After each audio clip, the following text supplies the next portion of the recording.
No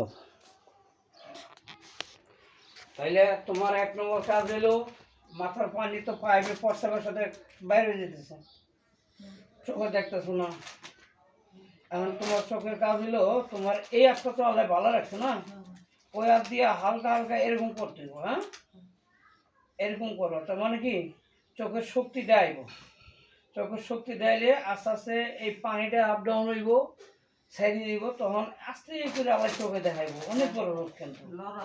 আর চোখের পাতা পাতা বাইরে দেওয়া, এই যে যদি এমনি না বাইরে দেয়, হ্যাঁ, এই আঙ্গুল দিয়ে কি করবা, এই যে এই তুমি চাও চাও, হ্যাঁ, এরকম করলে যাও চোখের পাতা বাইরে দিতেছে। এই যে একজন করে দিলে ভালো হইতো আর কি।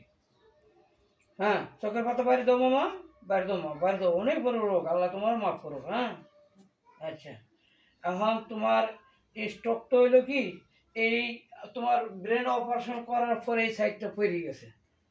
তোমার প্রেশারও কিন্তু পড়ে নাকি, বুঝছো?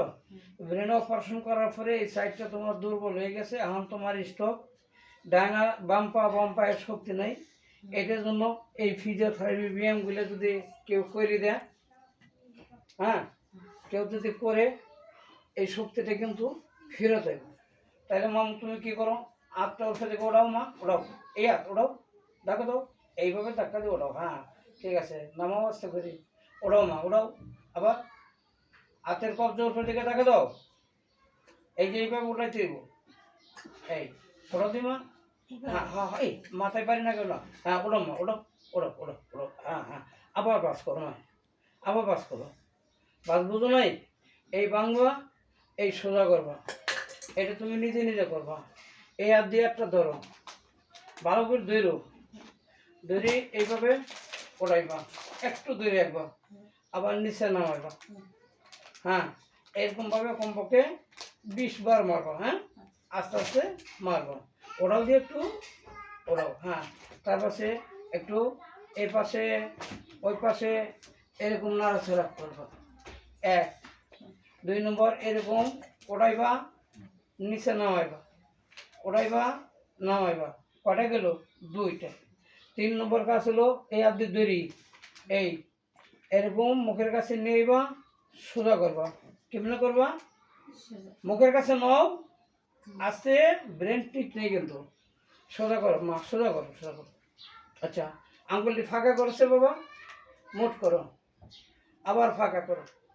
আল্লাহ দিলে আজ সুস্থ হয়ে যাবো। হ্যাঁ, এটা সত্যি বল, পুরোপুরি ক্লিয়ার হইব। ঠিকই আছে, ঠিক আছে। হ্যাঁ, হালকা পায়ের সমস্যা থাকবে, ওটা দিন দিন হইব। মেন বড় রোগ হলো তোমার মাথা এবং চোখ। মাথায় পানি জমা, চোখে দেখে না। এখন মাথার পানিটা যখন পুরো তুমি ক্লিয়ার হয়ে যাবো, চোখের পানিটা নেমে যাবো, তখন ইনশাল্লাহ আস্তে আস্তে চোখে দেবো, চোখের পলক কিন্তু ঠিক আছে। হ্যাঁ, এটার জন্য ফিজিওথেরাপি দিতে হইব। যে কোনো লোক দিয়ে করুক, ভালো একজন ফিজিক্যাল দিয়ে ব্যায়াম করবো, সুস্থ হয়ে যাব। এখন এই রোগ হইলেই করে কি মহিলারা কয় আমরা ছেলে মানুষ দিয়ে ব্যায়াম করবো না। আরে ছেলে মানুষ দিয়ে ব্যায়াম করবেন কে?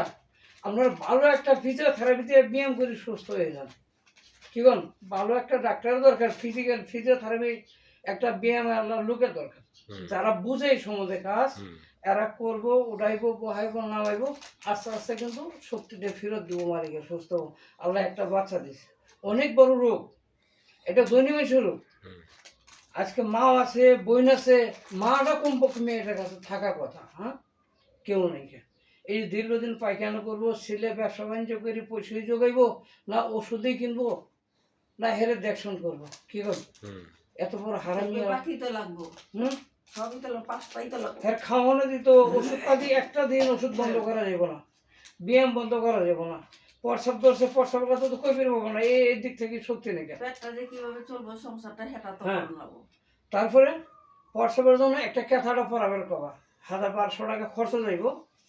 1 মাস ওই যে পাইপটা থাকলে পাইপে প্রস্রাব করো, 1 মাস ওইটি দাঁড়াইবো কিন্তু। হ্যাঁ, 1 মাস ওইটি দাঁড়াইবো, ইনশাল্লাহ আঁটবো, তারপর ওটা খুলে দিলেইব। এখন তো এই যে মাথায় যে পানিগুলো জমা, ডাক্তার পরামর্শ নিয়ে করতে হইব কিন্তু। ক্যাথাটা যে পরাইব, যেবার অপারেশন করছে, হ্যাঁ, হের পরামর্শ নিয়ে অন্তত একটা সিস্টার ডেকে আনি, ক্যাথাটা লাগাইলে আস্তে আস্তে প্রস্রাবটা নিয়ন্ত্রণ আসব। পায়খানা করবো কয়েকদিন পর পর। হ্যাঁ, তবে তুমি সুস্থ হয়ে যাবা, আল্লাহ তোমার মাফ করুক, বিশাল ক্ষতি করুক, কোটি কোটি টাকার মালিকের রূপ, কিন্তু গরিব মেশে করে আল্লাহ দিছে। আল্লাহ হেফাজত করবো, সুস্থ করবো আল্লাহ, বুঝছো? 5 মিনিট হয়েছে, হ্যাঁ হয়েছে 5 মিনিট। ওই ঠিক আছে, আল্লাহ হেফাজত করবো।